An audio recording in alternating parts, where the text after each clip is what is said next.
ठीक है, तो चलिए स्टार्ट करते हैं क्लास। तो यहाँ पे देखेंगे आज कंस्ट्रक्शन ऑफ डीसी जनरेटर। तो डीसी जनरेटर में ये जो उसका आउटर पार्ट दिख रहा है, इस आउटर पार्ट को क्या बोलते हैं यहाँ पे? योक। तो योक जो है इस डीसी जनरेटर का क्या क्या है? आउटर फ्रेम है। तो आउटर फ्रेम को ही योक बोलते हैं। तो यहाँ पे जो योक है, ये योक किस मटेरियल का बनाया जाता है और इसका फंक्शन क्या होता है? योक का फंक्शन क्या होता है और ये किस मटेरियल का बनाया जाता है? तो योक जो होता है ये हम बनाते हैं हाई परमेबिलिटी मटेरियल।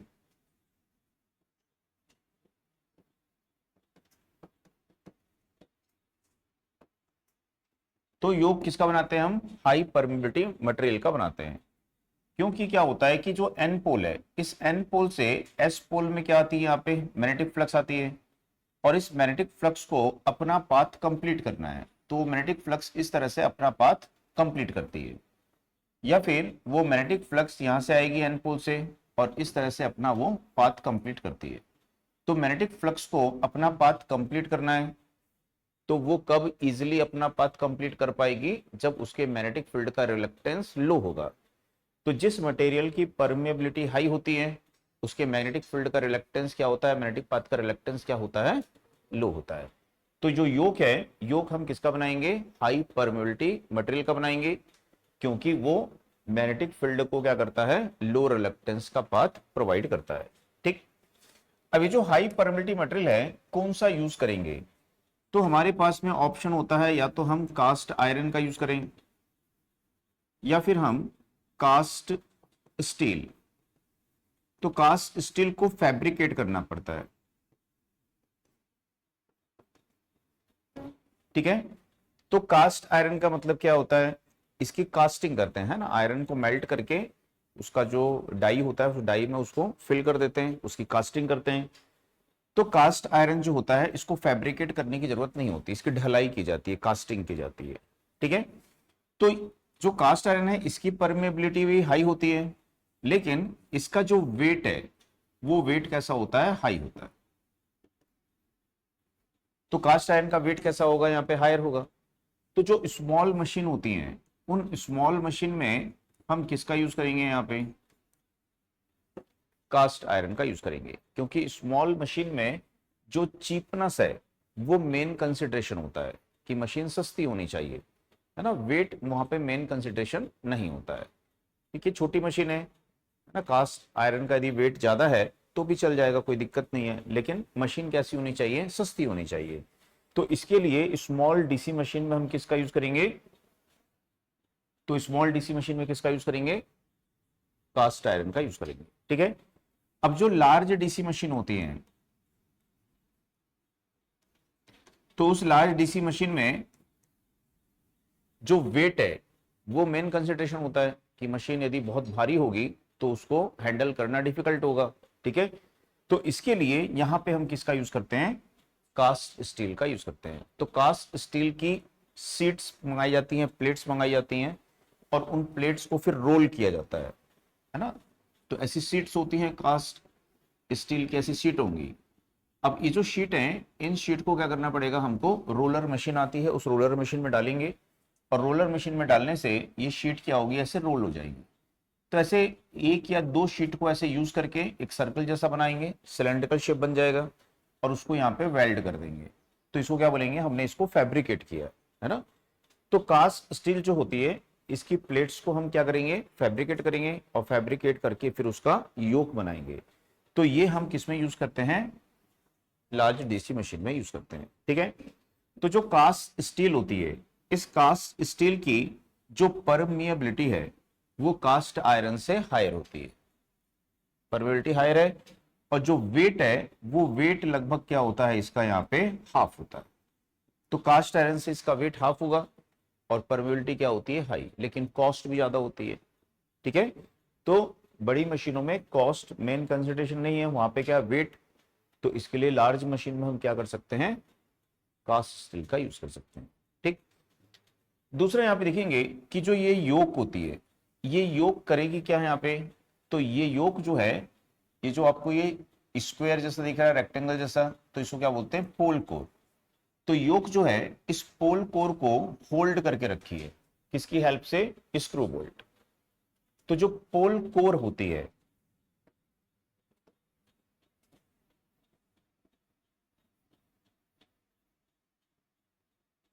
पोल कोर इस प्रकार से एक कोर है यहां पे,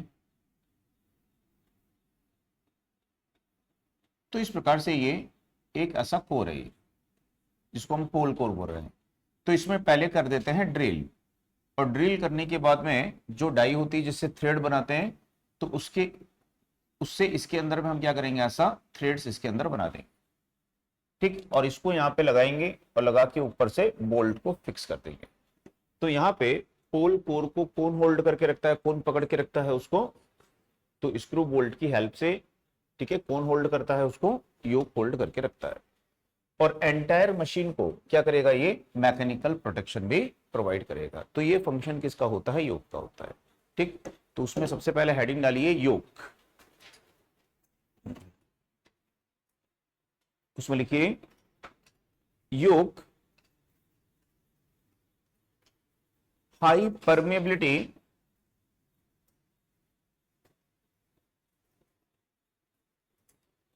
मटेरियल, योक हाई परमेबिलिटी मटेरियल का बनाते हैं।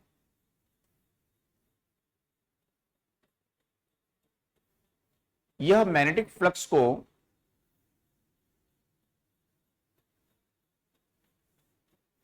लो रिलक्टेंस, यह मैग्नेटिक फ्लक्स को लो रिलक्टेंस का पाथ प्रोवाइड करता है। यह मैग्नेटिक फ्लक्स को लो रिलक्टेंस का पाथ प्रोवाइड करता है।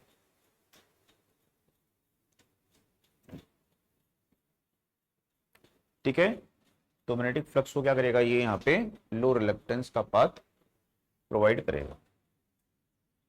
उसके बाद में नेक्स्ट किए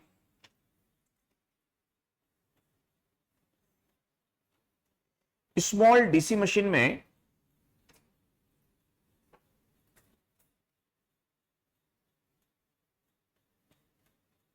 cast iron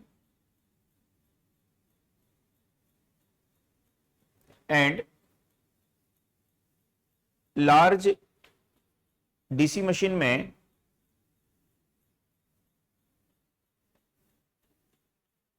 fabricated cast steel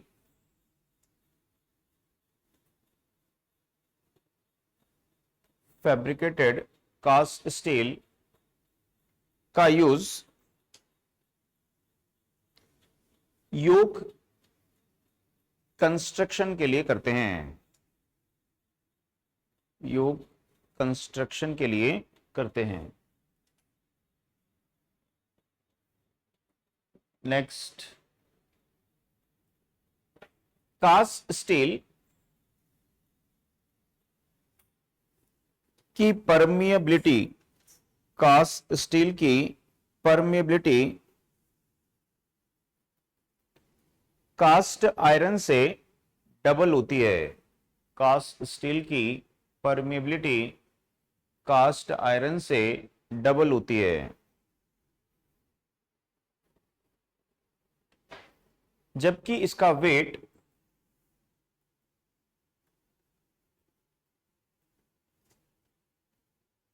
cast iron से हाफ होता है। इसका वेट कास्ट आयरन से हाफ होता है। नेक्स्ट के योक स्क्रू बोल्ट की हेल्प से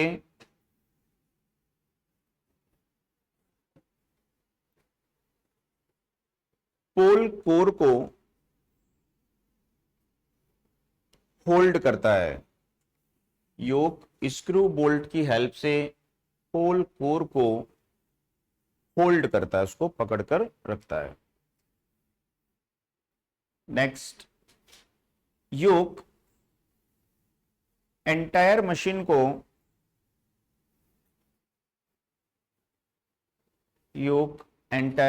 को मैकेनिकल प्रोटेक्शन प्रोवाइड करता है। मैकेनिकल प्रोटेक्शन प्रोवाइड करता है।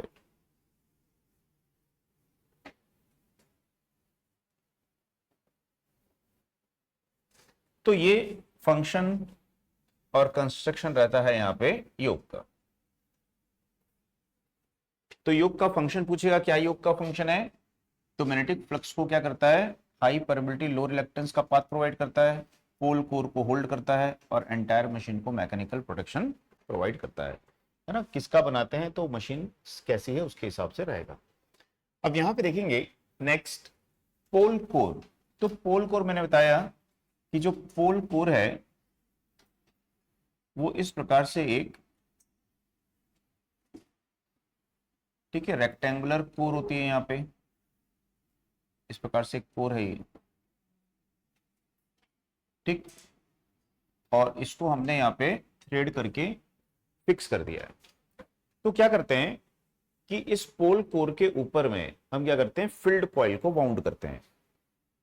तो जब फील्ड कॉइल को इसके ऊपर वाउंड करेंगे तो क्या करते हैं, इसका जितना साइज है सेम साइज का एक लकड़ी का टुकड़ा लेते हैं और लकड़ी के टुकड़े को वाइंडिंग मशीन होती है उस वाइंडिंग मशीन में लगा देते हैं, ठीक है। तो ऐसा लकड़ी के टुकड़े को वाइंडिंग मशीन में लगा दिए, यहाँ मशीन है, और इस मशीन को हैंड से रोटेट करेंगे और इसके ऊपर में हम कॉइल को पहले से वाउंड कर लेंगे और इस कॉइल को यहाँ से निकालेंगे और निकाल करके इसमें डायरेक्ट इंसर्ट कर देंगे। तो इस कॉइल को जब हमने यहाँ पे वाउंड किया है तो ये लकड़ी का क्या कहलाता है, फर्मा। तो लकड़ी के फर्मे पे हमने कॉइल को वाउंड किया और उस कॉइल को निकाल के हमने इसमें लगा दिया। तो जो इसके ऊपर में हम कॉइल वाउंड करते हैं उस कॉइल को क्या बोला जाता है, फॉर्मर वाउंड, फील्ड कॉइल। तो यहां पे देखेंगे कि जो पोल कोर होता है इस पोल कोर पर हम जो कॉइल वाउंड करते हैं वो कैसी होती है, फॉर्मर वाउंड फील्ड कॉइल होती है ना। पहले से ही उसको बना के लकड़ी के फर्मे में बना लिया जाता है और फिर वहां से उसको निकाल के डायरेक्ट इसमें हम इंसर्ट कर देते हैं। तो जब इसके ऊपर में हम यहाँ पे इस प्रकार से फॉर्मर वाउंड फील्ड कॉइल को लगाएंगे यहाँ पे इस प्रकार से,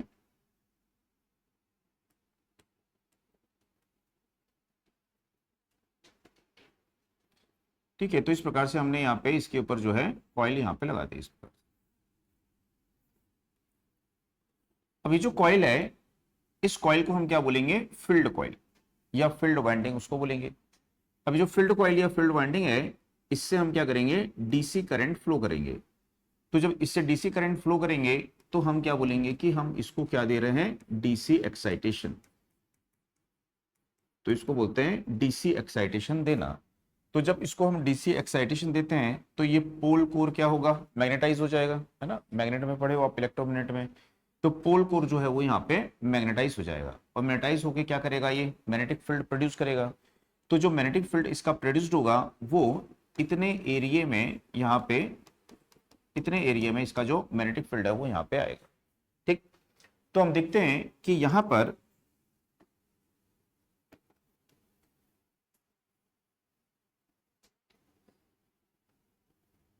यहां पे देखेंगे कि जो इसका मैग्नेटिक फील्ड है वो मैग्नेटिक फील्ड इस एयर गैप में इतने एरिया में यहां पे ऐसा आएगा। तो एयर गैप में जो फ्लक्स का डिस्ट्रीब्यूशन है वो यूनिफॉर्म नहीं होगा। वो कैसे होगा, बंचेस के फॉर्म में, टप्स के फॉर्म में यहां पे होगा, ठीक है। तो एयर गैप में फ्लक्स का डिस्ट्रीब्यूशन यूनिफॉर्म नहीं होता है। तो हमको क्या करना है, एयर गैप में फ्लक्स के डिस्ट्रीब्यूशन को यूनिफॉर्म करना है। तो इसके लिए क्या करेंगे, यहाँ पे इसके नीचे हम यहाँ पे पोल शू लगाते हैं। तो जो पोल शू है यदि उसको हम यहाँ पे लगा देंगे इस प्रकार से,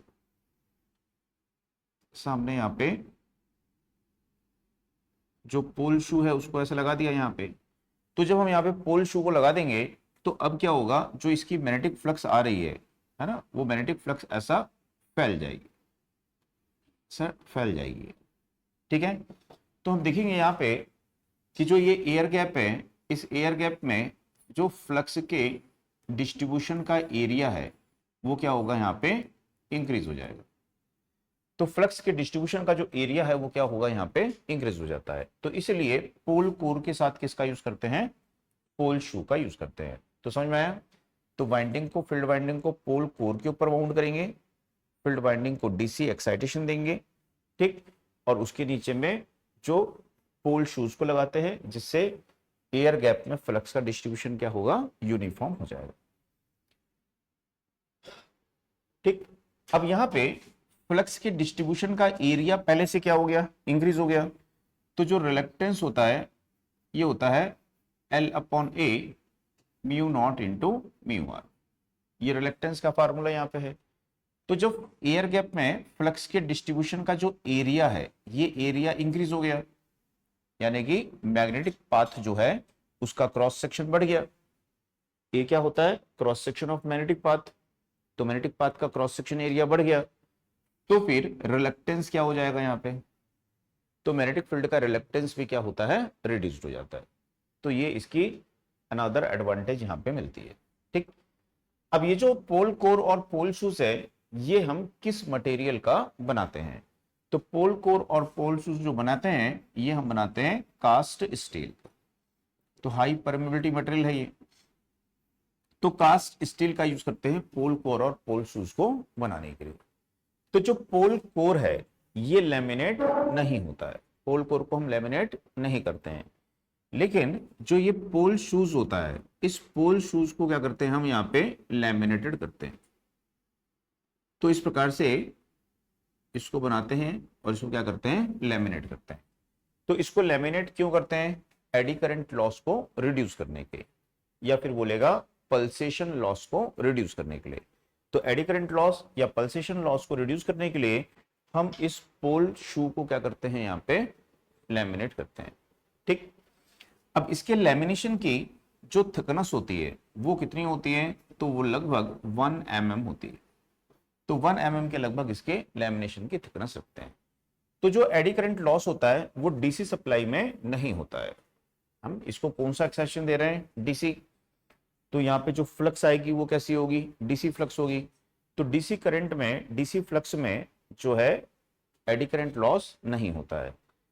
तो फिर इसको हम लेमिनेट क्यों कर रहे हैं और क्यों बोल रहे हैं कि भाई यहाँ एडी करंट लॉस होगा, तो इसका रीजन होता है कि ये जो आर्मेचर कंडक्टर हैं, इन आर्मेचर कंडक्टर में कल पढ़े थे कि जो करंट फ्लो होती है वो करंट कैसी होती है, इस प्रकार की करंट होती है जिसका मैग्नीट्यूड क्या होता है, 0 से मैक्सिमम तक इंक्रीज होता है और मैक्सिमम से 0 तक क्या होता है, तो इसको क्या बोलते हैं, पल्सेट कर रहा है।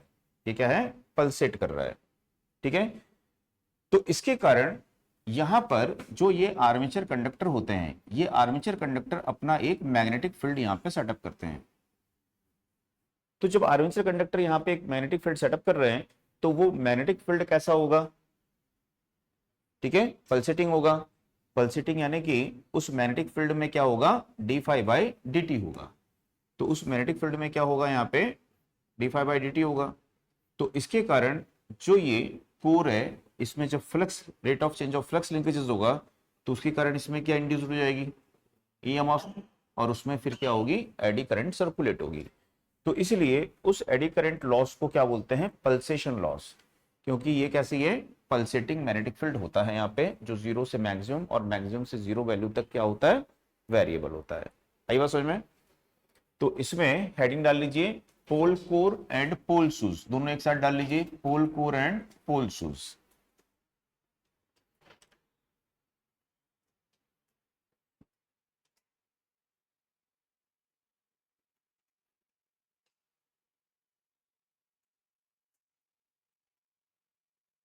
उसमें लिखिए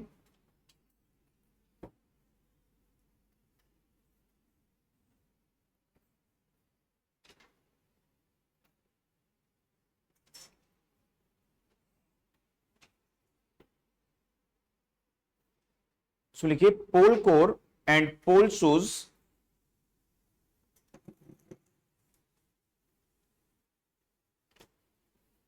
हाई परमेबिलिटी मटेरियल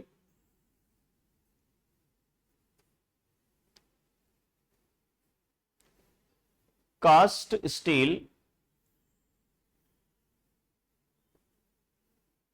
के बनाए जाते हैं।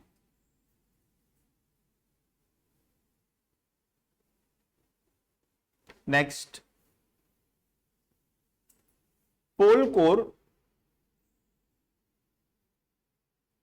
लैमिनेटेड नहीं होता है, पोल कोर लैमिनेटेड नहीं होता है।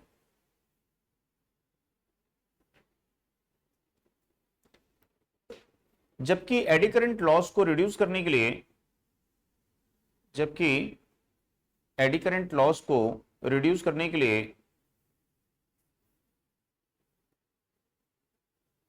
पोल शूज को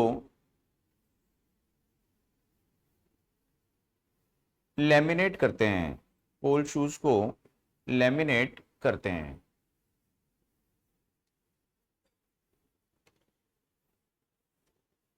इसके लैमिनेशन की थिकनेस 1 mm तक होती है, इसके लैमिनेशन की थिकनेस 1 mm तक होती है।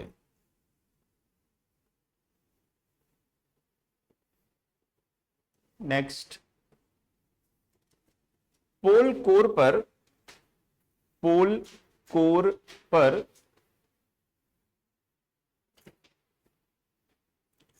फॉर्मर वाउंड फील्ड कॉइल, पोल कोर पर फॉर्मर वाउंड फील्ड कॉइल लगाते हैं।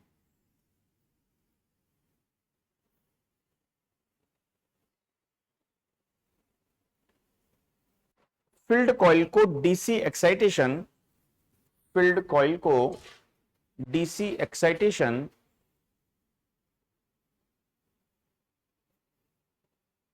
देने पर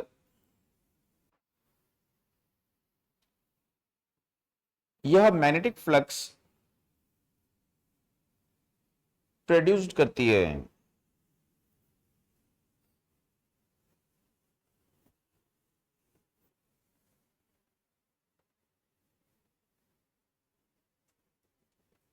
लेकिन इसका फ्लक्स डिस्ट्रीब्यूशन,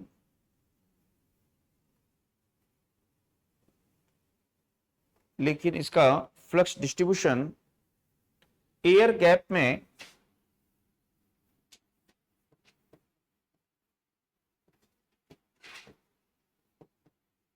टफ्स या बंचेस, यानी गुच्छे के रूप में, टफ्स या बंचेस के फॉर्म में होता है।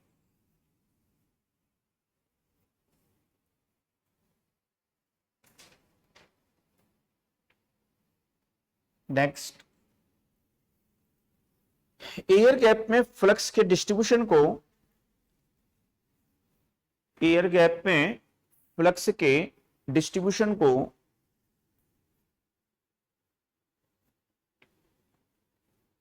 यूनिफॉर्म करने के लिए, एयर गैप में फ्लक्स के डिस्ट्रीब्यूशन को यूनिफॉर्म करने के लिए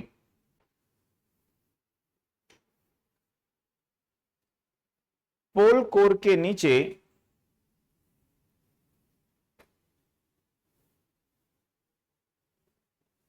पोल शू लगाते हैं।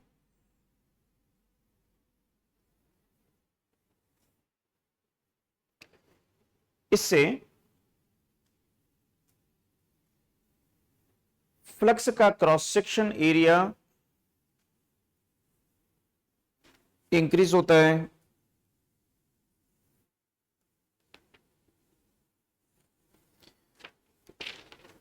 और उसके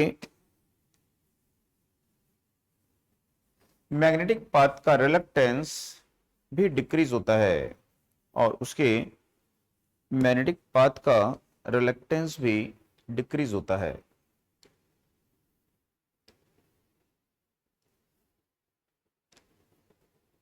उसके मैग्नेटिक पाथ का रिलक्टेंस भी डिक्रीज होता है।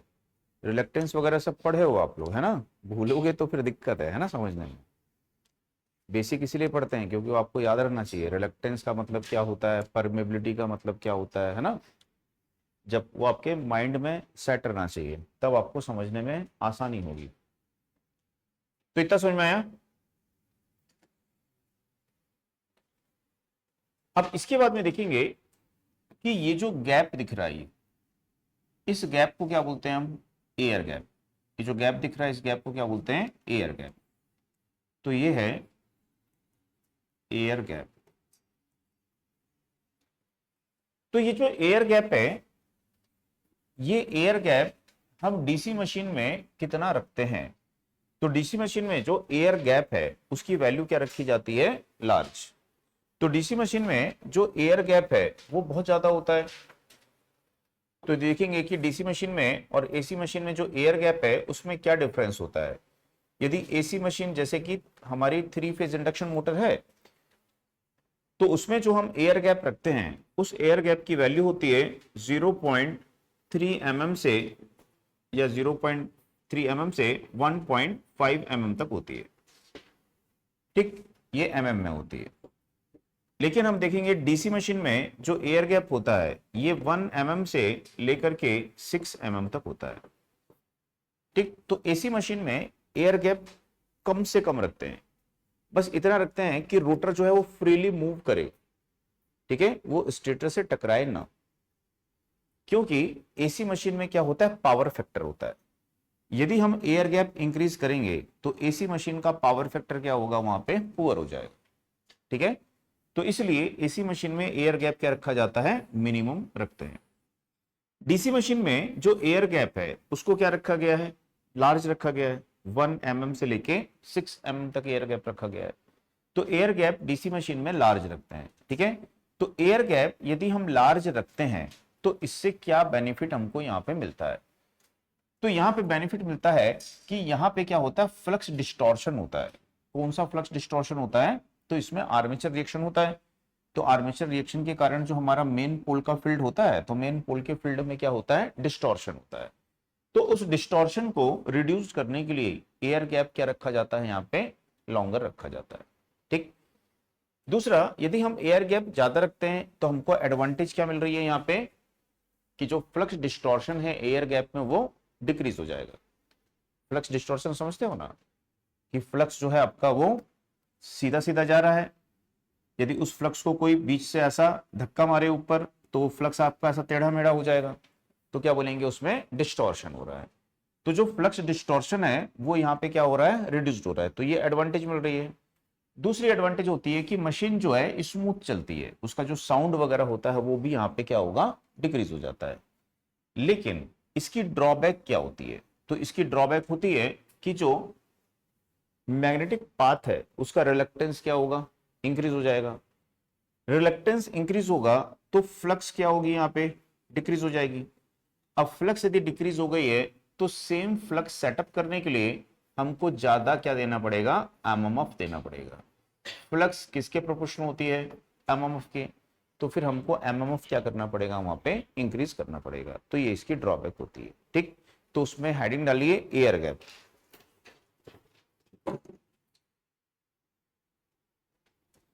उसमें लिखिए एयर गैप में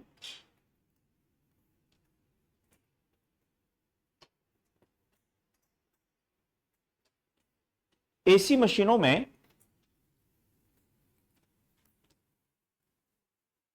एयर गैप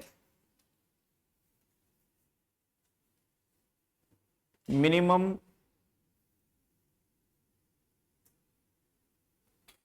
0.3 mm से 1.5 mm तक होता है।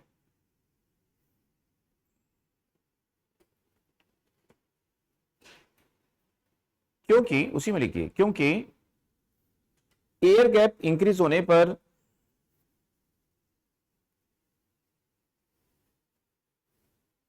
एसी मशीन का पावर फैक्टर डिक्रीज होता है।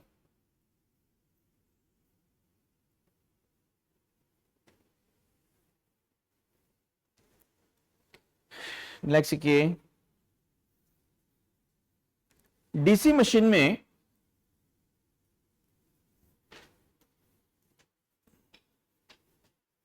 डीसी मशीन में air gap large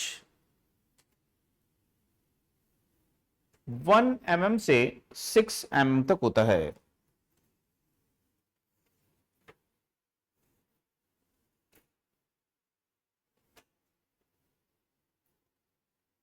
next, air gap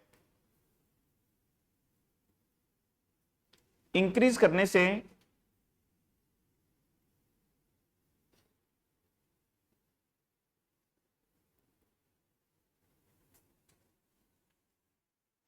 air gap में फ्लक्स डिस्टॉर्शन, एयर गैप में फ्लक्स डिस्टॉर्शन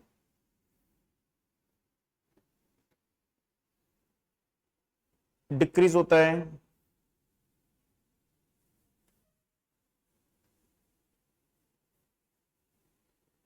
मशीन का साउंड डिक्रीज होता है।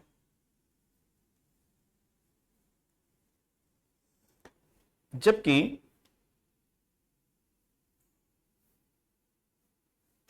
एयर गैप का reluctance increase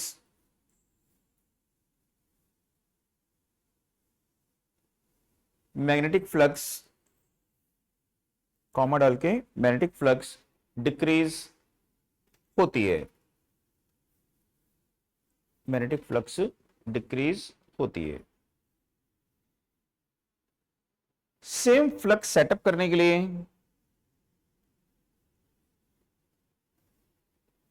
same flux setup करने के लिए MMF magnetomotive force, same flux setup करने के लिए एमएमएफ मैग्नेटोमोटिव फोर्स इंक्रीज करना पड़ता है।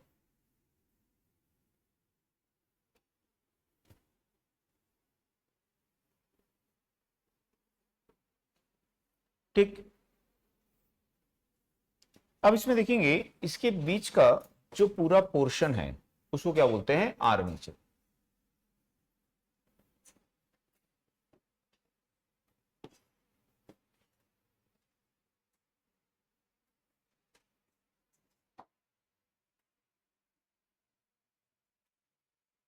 तो इसके सेंटर में जो ये पूरा पोर्शन दिख रहा है इसको क्या बोलते हैं, आर्मेचर।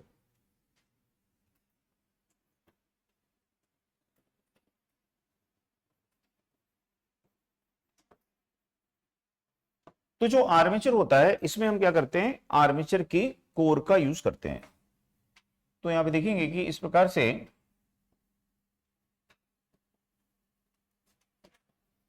जो आर्मेचर है उसकी कोर का यूज करेंगे।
ठीक, तो ये आर्मेचर की कोर है और इस आर्मेचर कोर के साथ में ये कम्यूटेटर होता है।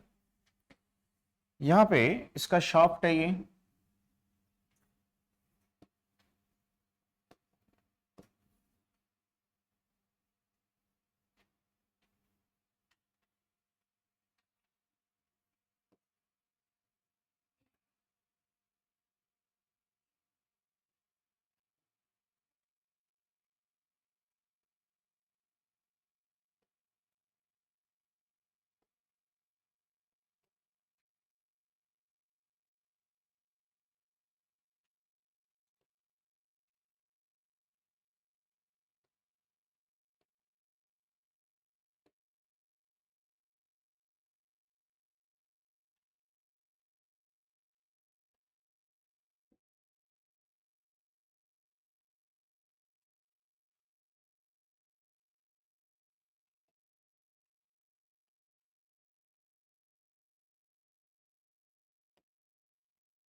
ठीक है, तो यहाँ पे जो आर्मेचर की कोर है, ये आर्मेचर कोर हम किस मटेरियल की यहाँ पे बनाते हैं? तो जो आर्मेचर कोर होती है ये बनाते हैं, लैमिनेटेड कोर होती है और सिलिकॉन स्टील का यूज करते हैं। तो ये होती है लैमिनेटेड कोर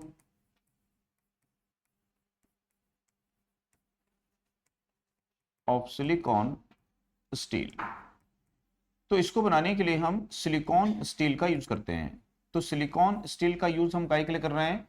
तो इससे eddy current loss, sorry, hysteresis loss क्या होता है? रिड्यूस्ड होता है। तो हिस्टेरिसिस लॉस को रिड्यूस करने के लिए हम किसका यूज कर रहे हैं? सिलिकॉन स्टील का यूज कर रहे हैं। दूसरा, लैमिनेशन सब काहे के लिए करते हैं? एडी करंट लॉस को रिड्यूस करने के लिए। तो लैमिनेशन यूज करने से एडी करंट लॉस और सिलिकॉन स्टील यूज करने से हिस्टेरिसिस लॉस रिड्यूस्ड होगा। तो यदि दोनों हैं तो दोनों लॉस यहाँ पे रिड्यूस हो जाएंगे। अभी जो कोर होती है सिलेंड्रिकल शेप में होती है ये, ठीक, और इसमें इस प्रकार से हम क्या करते हैं? लैमिनेशंस बनाते हैं और लैमिनेशंस बना के फिर सभी लैमिनेशंस को ऐड करके कोर को कंस्ट्रक्ट किया जाता है।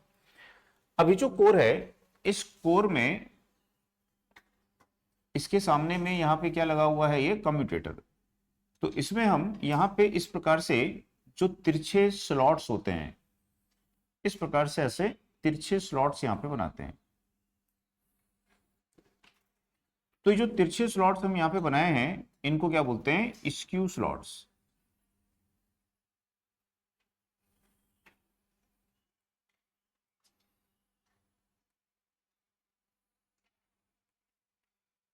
तो यहाँ पे इस प्रकार से ये स्क्यू स्लॉट्स बनाए गए हैं, तिरछे स्लॉट्स बनाए गए हैं। तो ये जो स्क्यू या तिरछे स्लॉट्स हैं ये हम काहे के लिए बनाते हैं? वाइब्रेशन को डिक्रीज करने के लिए। तो ये क्या करते हैं? यहाँ पे जो वाइब्रेशन होता है उसको डिक्रीज करते हैं। तो ये यहाँ पे होते हैं स्क्यू स्लॉट्स, ठीक। तो ये जो आर्मेचर है, इस आर्मेचर में यदि हम देखेंगे इस प्रकार से कि ये आर्मेचर की ऐसा कोर है, तो इस कोर में ये ऐसा प्रोजेक्टेड पार्ट यहाँ पे है ये, तो इसको क्या बोलेंगे? टीथ। जो उभरा हुआ भाग है उसको क्या बोलेंगे? ये क्या है? इसकी टीथ है, दांतें हैं इसके। तो ये इसकी टीथ हो गई है, ठीक। तो जो दिख रहा है शेडेड पार्ट वो क्या है? इसकी टीथ हो गई है। और ये जो गहरा वाला भाग है इसको क्या बोलते हैं? स्लॉट्स। तो ये इसके स्लॉट्स हैं और इन स्लॉट्स में क्या करते हैं हम? आर्मेचर वाइंडिंग के जो कंडक्टर होते हैं, आर्मेचर वाइंडिंग के उन कंडक्टर को हम यहाँ पे रखते हैं। तो ये आर्मेचर वाइंडिंग के कंडक्टर हैं, तो इनको यहाँ पे हम इस स्लॉट्स में रखते हैं, ठीक। तो ये जो स्लॉट्स यहाँ पे बनाई गई है, ये स्लॉट्स कैसी होती है? ओपन टाइप स्लॉट्स होती है, ओपन टाइप स्लॉट्स। तो डीसी मशीन के आर्मेचर में जो स्लॉट्स यूज की जाती है वो कैसी स्लॉट्स होती है? ओपन टाइप स्लॉट्स होती है। तो ओपन स्लॉट्स का यूज यहाँ पे क्यों करते हैं? तो ओपन स्लॉट्स का यूज करने का कारण होता है कि इसका जो रिलक्टेंस है वो क्या रहेगा? हाई रहेगा। तो रिलक्टेंस हाई होगा तो जो आर्मेचर करंट के कारण मैग्नेटिक फील्ड सेटअप होता है उसका मैग्नीट्यूड कम रहेगा, ठीक है। तो आर्मेचर रिएक्शन का इफेक्ट क्या होगा? वहां पे डिक्रीज हो जाएगा, ठीक। तो इसलिए ओपन टाइप स्लॉट्स का यूज यहाँ पे किया जाता है। अब ये जो स्लॉट्स हैं इसमें हम क्या रखेंगे? वाइंडिंग रखेंगे और ये सामने क्या कनेक्ट होता है इसमें? कम्यूटेटर। तो यहाँ पे देखते हैं कि ये कम्यूटेटर है। तो कम्यूटेटर को कई टुकड़ों में विभाजित करते हैं, तो उन टुकड़ों को क्या बोलते हैं? सेगमेंट्स।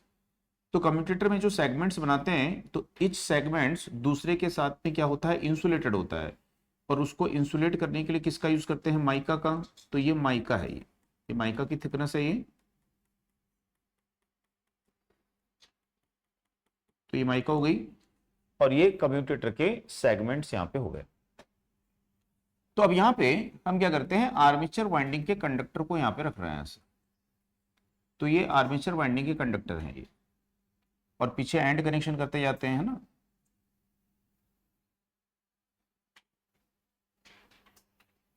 तो ये आर्मेचर वाइंडिंग है। तो इस प्रकार से ये आर्मेचर वाइंडिंग के कंडक्टर यहाँ पे रहेंगे।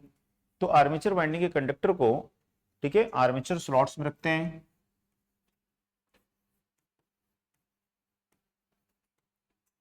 आर्मेचर कंडक्टर है ये, तो इनको हम स्लॉट्स में रखते हैं। और स्लॉट्स में रख के ये जो कम्यूटेटर सेगमेंट्स होता है इससे कनेक्ट करते हैं। तो इनको हम कम्यूटेटर सेगमेंट से कनेक्ट करेंगे यहाँ पे। तो कैसे कनेक्ट करेंगे और कहाँ पर कनेक्ट करेंगे? तो कम्यूटेटर में एक, ठीक है, कनेक्ट करने के लिए एक प्लेस होता है, उसको क्या बोलते हैं? राइजर।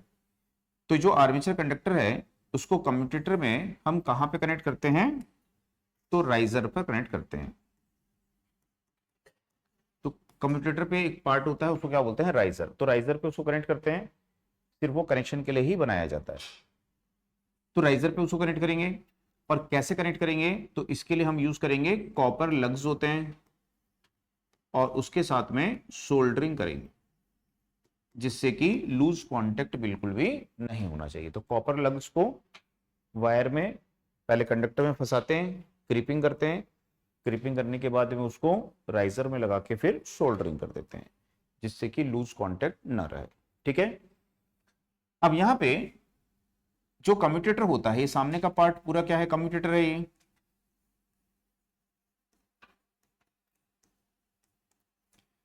तो कम्यूटेटर के ऊपर में हम यहाँ पे क्या लगाते हैं? ये ब्रशेस होते हैं और इन ब्रश से वायर निकला होता है, जिससे हम आउटर सर्किट में लोड को कनेक्ट करते हैं। ठीक। तो इस तरह से इसका कंस्ट्रक्शन हुआ ये। अब ये इसका शाफ्ट है, ये पूरा शाफ्ट है। तो शाफ्ट में ये जो कोर होती है, इस कोर में बीच में होल होता है, तो शाफ्ट में इसको इंसर्ट कर देते हैं। तो ये तो ब्लॉकेज है ना, पीछे नहीं आ सकती कोर, लेकिन रोटेट करते हुए आगे जा सकती है। तो इसके लिए शाफ्ट के सामने में यहां पे एक की लगाते हैं, इसको बोलते हैं की लॉक। तो जो की लॉक है उसको लगाने के लिए यहाँ पे शाफ्ट में ग्रूव बना होता है, खांचा बना होता है ग्रूव, उसमें की को रख के हैमरिंग कर देते हैं। तो माइल्ड स्टील की होती है की, उसको लगा देते हैं इस प्रकार से।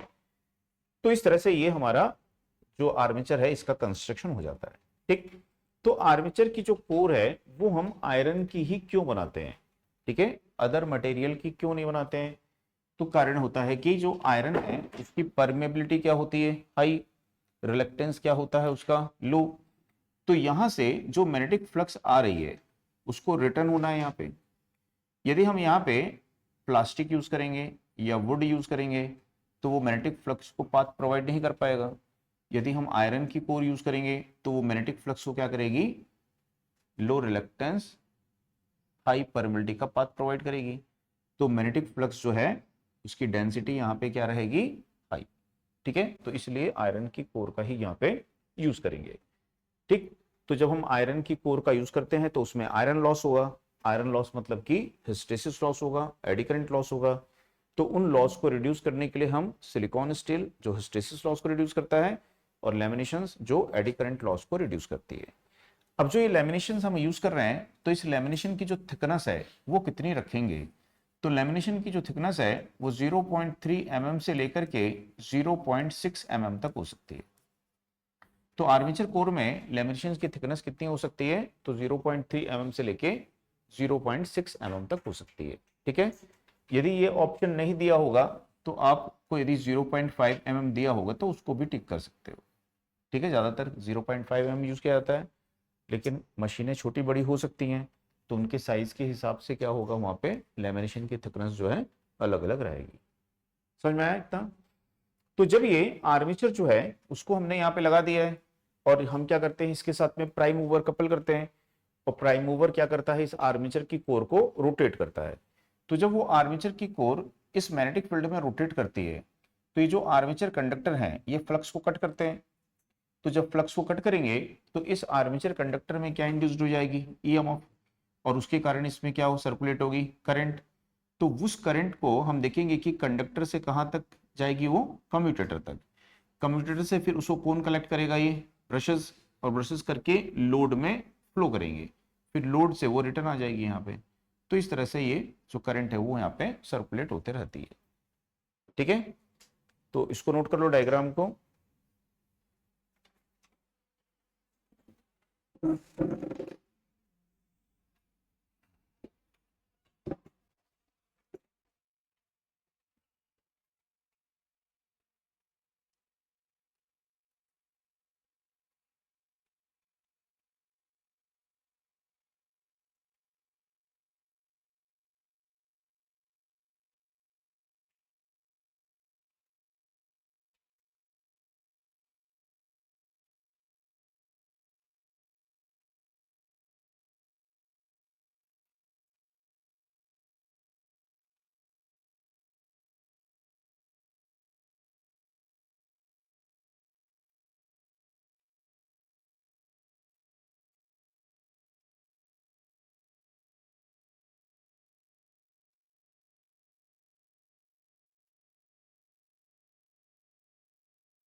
हो गया।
हो गया अभी।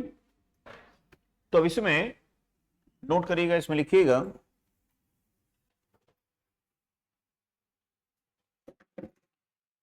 आर्मेचर कोर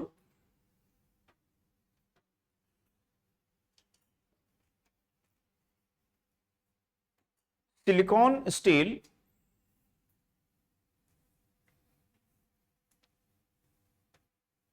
की लैमिनेटेड कोर होती है।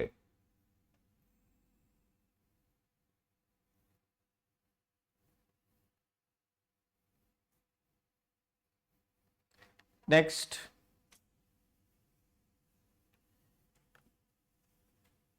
आर्मेचर की कोर आयरन की यूज करते हैं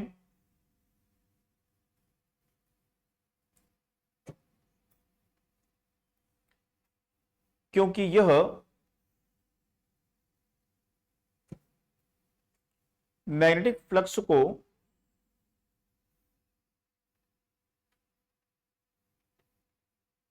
हाई परमेबिलिटी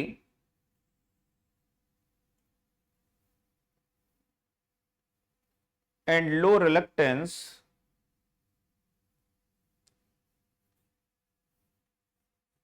का पाथ प्रोवाइड करती है।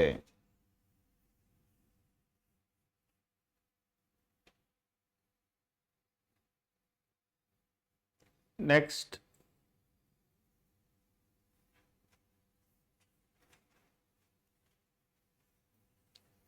कोर में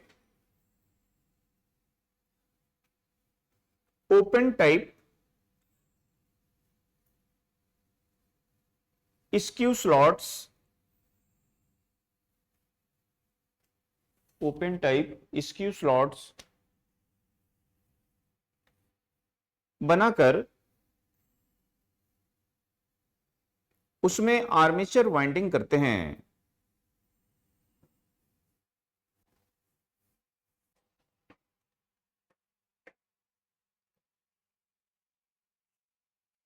नेक्स्ट, स्क्यू स्लॉट्स यूज करने से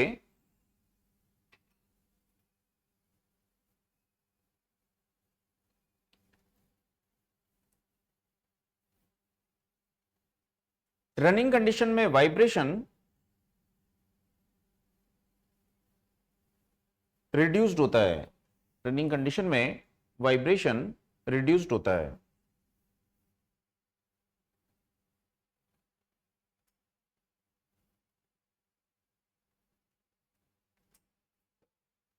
आर्मेचर में आर्मेचर में ओपन टाइप स्लॉट्स आर्मेचर में ओपन टाइप स्लॉट्स यूज करने से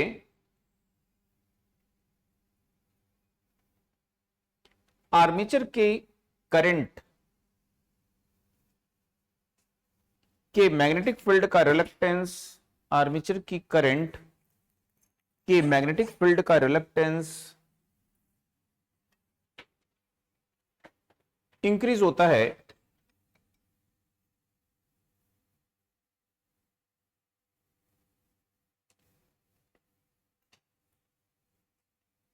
इससे armature reaction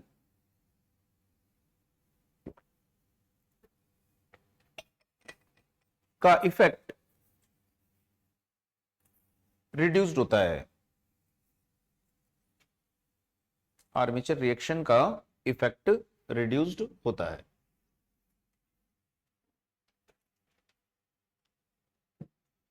next, armature core के लैमिनेशन की थिकनेस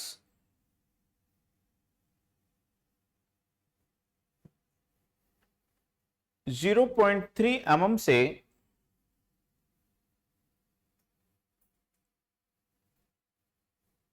0.6 mm तक होती है। 0.3 mm से 0.6 mm तक होती है। नेक्स्ट, आर्मेचर कंडक्टर को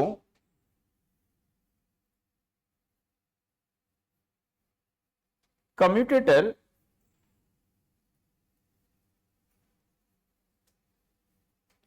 के राइजर पर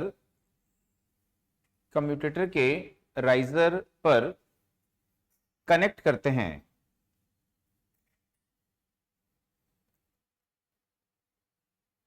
इसके लिए कॉपर लग्स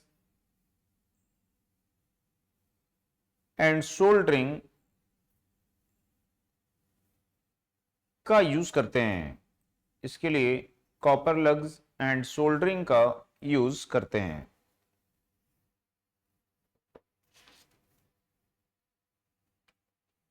ठीक है। अब जो आर्मेचर की कोर होती है ना, इसमें कूलिंग के लिए क्या करते हैं, ऐसा डक्ट बनाते हैं, नाली।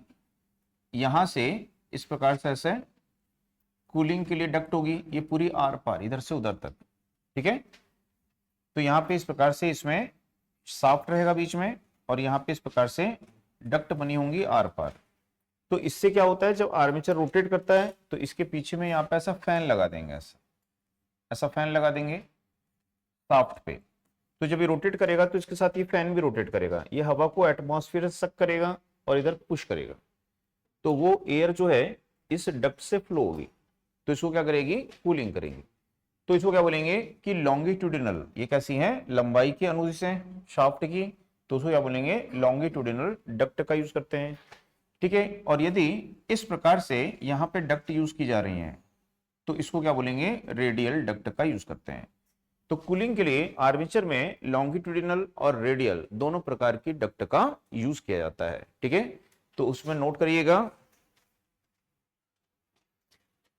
आर्मेचर की कोर में कूलिंग के लिए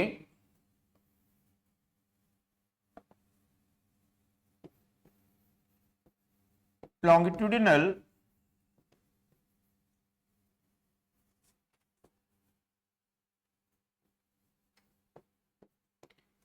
and radial ventilation duct, longitudinal and radial ventilation duct का यूज करते हैं।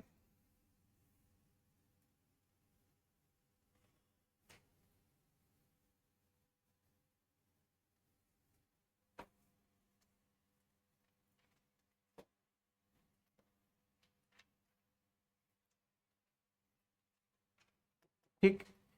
अब आर्मेचर को हम किससे रोटेट करते हैं, प्राइम मूवर से, है ना। आर्मेचर को किससे ड्राइव करोगे, आप प्राइम मूवर लगाओगे, आर्मेचर के साथ में कपल करोगे, तो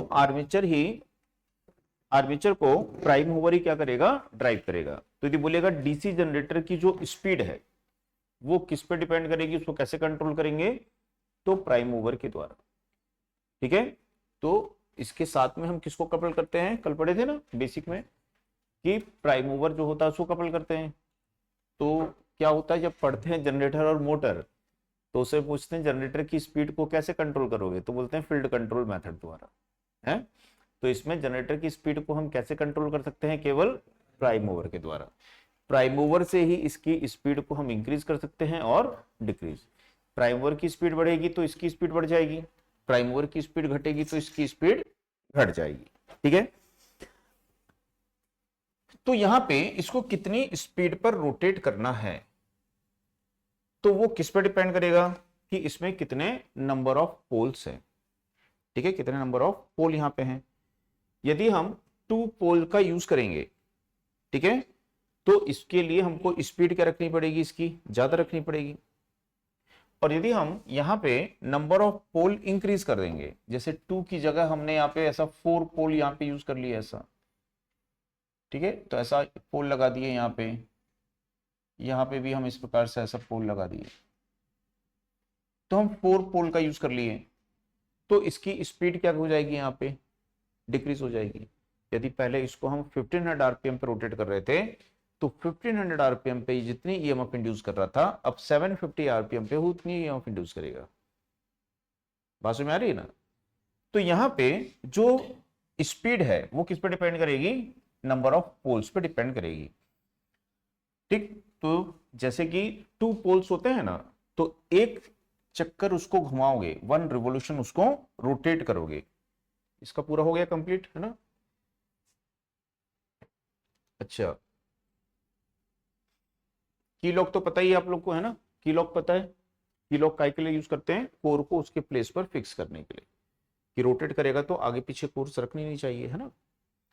और बाकी हो गया इसका।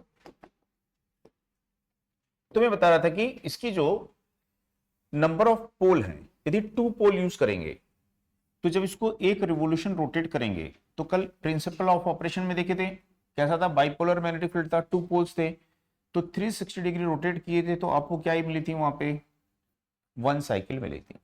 ठीक है, लेकिन यदि हम 4 पोल यूज करेंगे और 1 रिवोल्यूशन यानी 360 डिग्री आर्मेचर की कोर को रोटेट करेंगे, तो यहां पे हमको कितनी साइकिल्स मिलेंगी, 2 साइकिल्स मिलेंगी।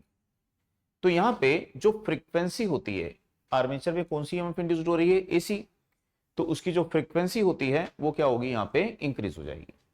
तो यदि हम नंबर ऑफ पोल जो हैं वो ज्यादा यूज करते हैं, तो एक तो फ्रीक्वेंसी क्या होगी इसकी, यदि सेम स्पीड रखे हो तो फ्रीक्वेंसी क्या हो जाएगी आपकी, डबल हो जाएगी। तो आप क्या कर सकते हो, वहां पे स्पीड को कम कर सकते हो। बात समझ में आ रही है ना। तो यहां पे फ्रीक्वेंसी क्या होती है, डबल हो जाती है। फ्रीक्वेंसी यदि डबल होगी तो जो हिस्टेरिसिस लॉस है, एडी करंट लॉस है, वो भी क्या होगा, वहां पे इंक्रीज हो जाएगा। ठीक है, तो ये डिफिकल्टी आती है यदि हम नंबर ऑफ पोल्स क्या करते हैं, इसके इंक्रीज करते हैं, तो इसमें आर्मेचर में इंड्यूस्ड ईएमएफ की फ्रीक्वेंसी, क्या बोलेंगे, फ्रीक्वेंसी ऑफ मैग्नेटिक रिवर्सल जो है वो इंक्रीज हो जाता है, तो जिससे हिस्टेरिसिस और एडी करंट लॉस की वैल्यू भी क्या होती है, इंक्रीज हो जाती है। लेकिन यदि हम नंबर ऑफ पोल्स जो है वो इंक्रीज करते हैं, तो इसके कारण जो ये पोल कोर है, ये जो पोल कोर यूज कर रहे हैं और जो योक यूज कर रहे हैं, इसका जो वेट है वो वेट वहां पे कम हो जाता है। ठीक है, साथ ही जो इसकी डायामीटर होता है, इसका जो डायामीटर है वो क्या होता है, रिड्यूस्ड हो जाता है। इसकी जो एक्सियल लेंथ है वो रिड्यूस्ड हो जाती है, और इसकी कॉस्ट भी क्या होती है, वहां पे कम हो जाती है। ठीक है, तो यदि पूछेगा कि किस जनरेटर की कॉस्ट हाई होगी, 2 पोल का जनरेटर है या फिर 4 पोल का जनरेटर है, तो किसकी कॉस्ट हाई होगी, 2 पोल जनरेटर की कॉस्ट हाई होगी। ठीक है, और 4 पोल जनरेटर की कॉस्ट क्या होगी, लो होगी। या यदि बोलेगा कि कोई एक डीसी मशीन है, ठीक है, वो 1000 आरपीएम की मशीन है, या फिर एक डीसी मशीन है वो 500 आरपीएम की मशीन है, तो किसकी कॉस्ट हाई होगी यहाँ पे, तो 1000 आरपीएम की कॉस्ट क्या होगी, हाई होगी। 500 आरपीएम की कॉस्ट क्या होगी, लो होगी, क्योंकि इसमें नंबर ऑफ पोल्स क्या होंगे, ज्यादा होंगे, स्पीड कम है तो पोल्स वहां पे ज्यादा बनाने पड़ेंगे।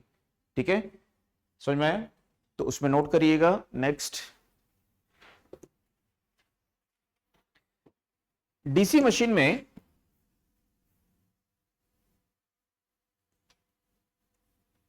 मोर number of pole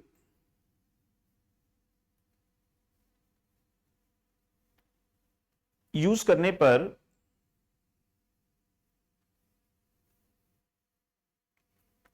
core and yoke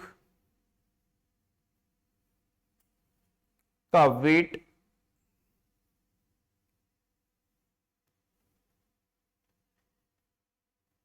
machine का overall diameter,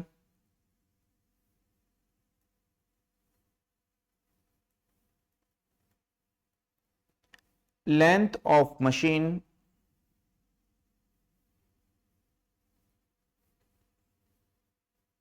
length of commutator,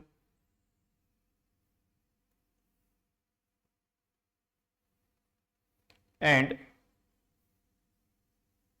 cost of copper and cost of copper and cost of copper in field and armature winding decrease होती है।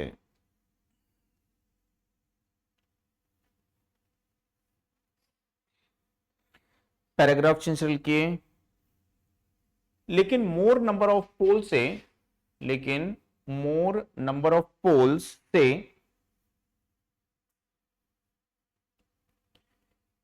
Frequency of magnetic reversal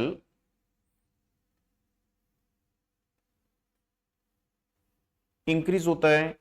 more number of पोल से frequency of magnetic reversal increase होता है। इससे iron loss increase होता है। इससे iron loss increase होता है। लेबर चार्ज इंक्रीज होता है।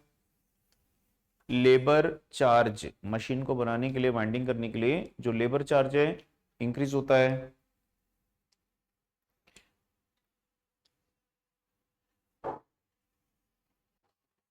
कम्यूटेटर पर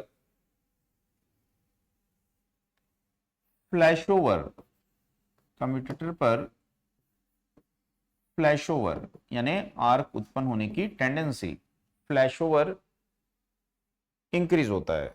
कंप्यूटर पर फ्लैशओवर इंक्रीज होता है।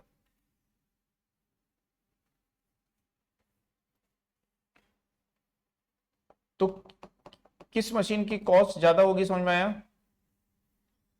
जिसमें नंबर ऑफ पोल कम होंगे। नंबर ऑफ पोल ज्यादा होंगे तो कॉस्ट क्या होगी उसकी? डिक्रीज होगी। डायमीटर डिक्रीज होगा, ठीक है, लेंथ डिक्रीज होगी। आई बात समझ में? तो जो वाइंडिंग हम करते हैं, चाहे हम आर्मेचर में करें चाहे हम फील्ड में करें, वाइंडिंग करने के लिए किस मटेरियल का यूज करते हैं? कॉपर का, ठीक है। तो वाइंडिंग करने के लिए हम एल्यूमिनियम का यूज क्यों नहीं करते हैं?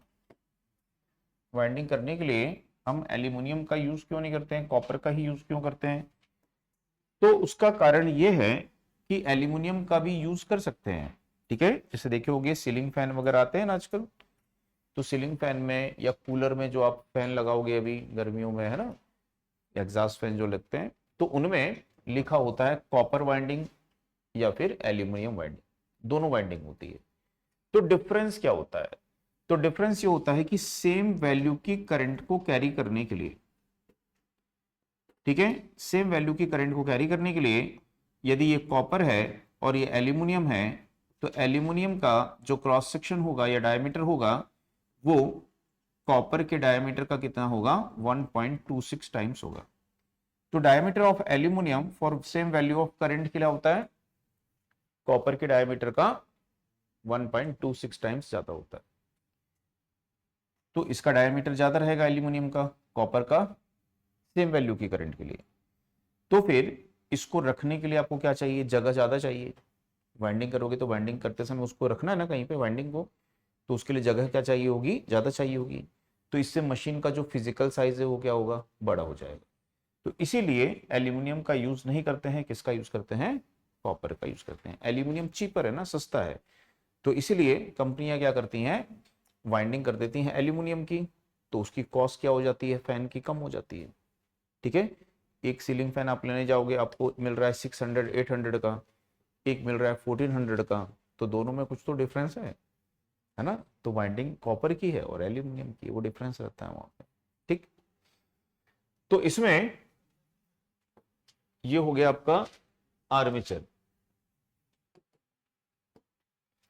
अब इसके बाद में आर्मेचर के सामने में क्या लगा हुआ है? ये कम्यूटेटर।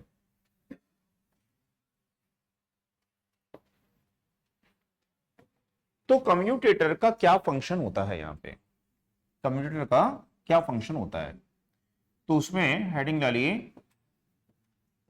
कम्यूटेटर।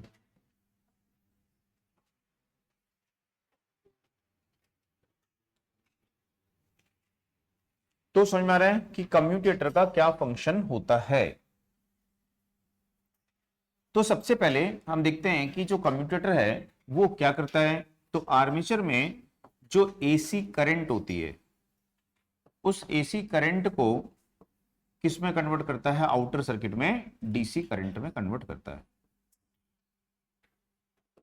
तो कम्यूटेटर का क्या फंक्शन है, तो ऑप्शन में देखा, देखो ऐसे ऐसे ऑप्शन बनाते हैं, एसी वोल्टेज को डीसी वोल्टेज में, एसी करंट को डीसी करंट में, ऐसा ऑप्शन दे देगा। तो आपको किसको टिक करना है, करंट। एसी करंट को किस में कन्वर्ट करता है, ये डीसी करंट में कन्वर्ट करता है। ठीक है, तो कम्यूटेटर डीसी जनरेटर में क्या कर रहा है, आर्मेचर में इंड्यूस्ड एसी करंट को आउटर सर्किट में डीसी करंट में कन्वर्ट करता है। ठीक, दूसरा यहां पे देखेंगे कि जो कम्यूटेटर है ये कैसे वर्क कर रहा है, तो मैंने बताया था फुल वेव मैकेनिकल रेक्टिफायर। तो इसमें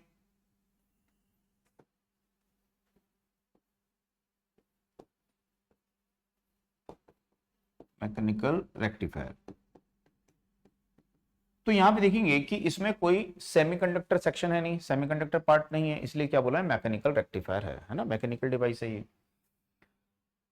दूसरा, ये जो कम्यूटेटर है ये किस मटेरियल का बनाया जाता है, तो ये किसका बनाते हैं, हार्ड ड्रॉन कॉपर। तो हार्ड ड्रॉन कॉपर का मतलब है कॉपर को ट्रीटमेंट करते हैं और ट्रीटमेंट करके उसको कठोर बनाया जाता है, हार्ड उसको बनाया जाता है, तो उसको क्या बोलते हैं, हार्ड ड्रॉन कॉपर बोलते हैं। क्योंकि कम्यूटेटर जो है वो कंटिन्यू रोटेट कर रहा है और उसके साथ में प्रेशर के साथ में कौन कनेक्ट है, ब्रश, तो दोनों के बीच में क्या हो रहा है, फ्रिक्शन हो रहा है। यदि कम्यूटेटर जो है हमारा हार्ड नहीं होगा तो कम्यूटेटर में क्या होगा, ग्रूव बन जाएगा, खांचा बन जाएगा उसमें, और फिर कम्यूटेटर को हमको बार बार क्या करना पड़ेगा, मेंटेन करना पड़ेगा। लेथ मशीन में जाओगे, फिर जो एक्स्ट्रा पोर्शन है उसको क्लीन करेगा और फिर कुछ समय के बाद हमको कम्यूटेटर को चेंज करना पड़ेगा। तो इसलिए हम क्या चाहते हैं कि कार्बन ब्रश घिस जाए, तो कम्यूटेटर हार्ड होना चाहिए और ब्रश जो है उसके कंपैरिजन में कैसा होना चाहिए, सॉफ्ट होना चाहिए। ठीक है, तो इसलिए कम्यूटेटर किसका बनाते हैं हम, यहाँ पे हार्ड ड्रॉन कॉपर का बनाते हैं। तो जो कम्यूटेटर होता है ये भी कैसे शेप में होता है, सिलेंड्रिकल शेप में होगा। तो इस प्रकार से सिलेंड्रिकल शेप में कम्यूटेटर होता है। अब इस कम्यूटेटर को हम कई सेगमेंट्स में क्या करते हैं, इसको ऐसा डिवाइड कर लेते हैं। तो जैसे हमने पढ़ा था कि स्लिप रिंग थी, उस स्लिप रिंग को हमने क्या किया था, टू सेगमेंट्स में, टू सेक्शन में डिवाइड किया था। तो ठीक उसी तरह से इस कम्यूटेटर को भी क्या करते हैं हम, यहाँ पे कई सेगमेंट्स में, कई टुकड़ों में इसको यहाँ पे डिवाइड कर देते हैं। अब डिवाइड कैसे करेंगे, तो इसके लिए हम किसका यूज करेंगे, यहाँ पे माइका का यूज करेंगे। तो कम्यूटेटर सेगमेंट्स को एक दूसरे से इंसुलेट करना होगा, तो इसके लिए इनके बिटवीन क्या यूज करेंगे हम, माइका। तो जो माइका यूज करेंगे वो इसकी सरफेस से 1 mm से लेके 1.5 mm डीपर रहेगी, तो इसको क्या बोलते हैं, अंडर कट माइका। तो ये अंडर कट माइका होती है जो कम्यूटेटर की सरफेस से 1 mm से लेके 1.5 mm अंडर कटी होती है। ठीक, अब जो माइका होती है इसकी थिकनेस कितनी होती है, तो 0.5 mm से 1 mm तक इसकी थिकनेस हो सकती है। ठीक,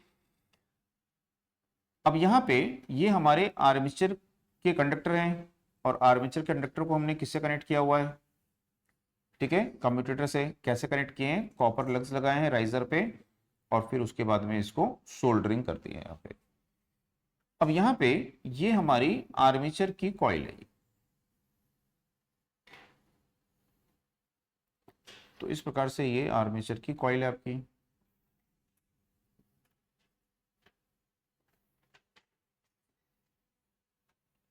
ठीक, तो यहां पे कितने सेगमेंट्स हैं, 1 2 3 4, तो आर्मेचर की कॉइल में कितनी है, तो यदि बोलिएगा number of armature coil is equal to क्या होती है, नंबर ऑफ कम्यूटेटर सेगमेंट्स होती है। तो आर्मेचर कॉइल की जो संख्या है वो कम्यूटेटर सेगमेंट की संख्या के बराबर रहती है। आई बात समझ में? तो कम्यूटेटर का क्या फंक्शन है, समझ में आया? तो एसी करंट को क्या करता है, आउटर सर्किट में डीसी करंट में ये कन्वर्ट करता है। तो उसमें नोट करिएगा,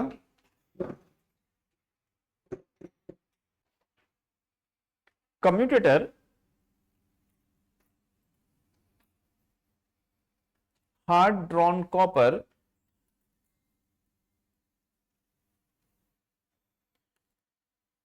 का बनाया जाता है।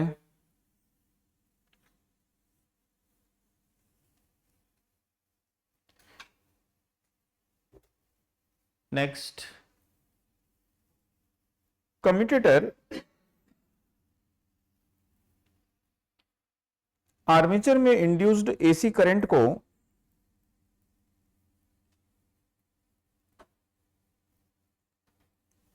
आउटर सर्किट में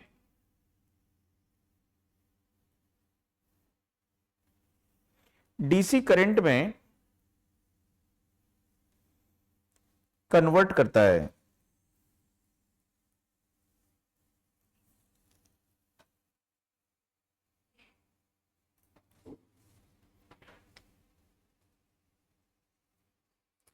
यह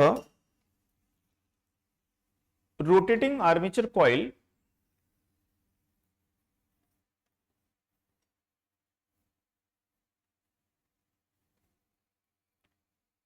एंड स्टेशनरी एक्सटर्नल सर्किट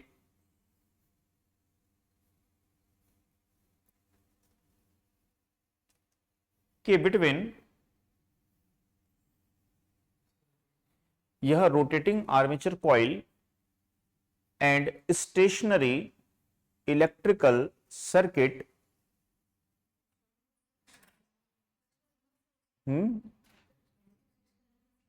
अच्छा ठीक, कोई दिक्कत नहीं, एक्सटर्नल सर्किट लिखे, rotating armature coil and stationary external circuit, है ना, rotating armature coil and stationary external circuit के between electrical connection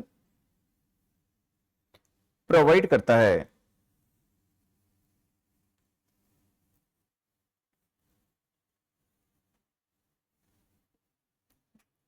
electrical connection provide करता है। नेक्स्ट,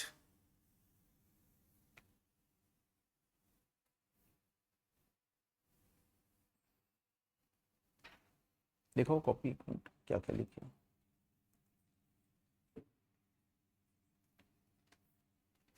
नेक्स्ट के, कम्यूटेटर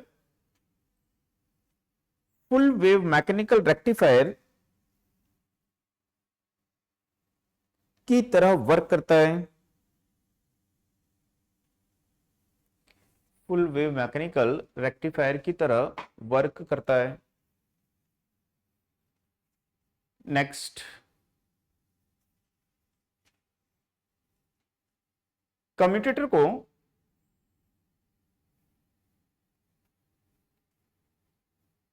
कई सेगमेंट्स में, कम्यूटेटर को कई सेगमेंट्स में, कई टुकड़ों में डिवाइड करके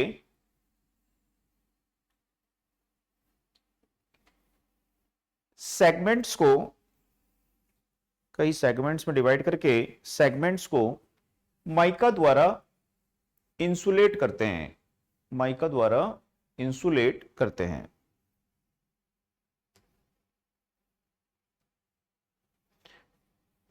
माइका की थिकनेस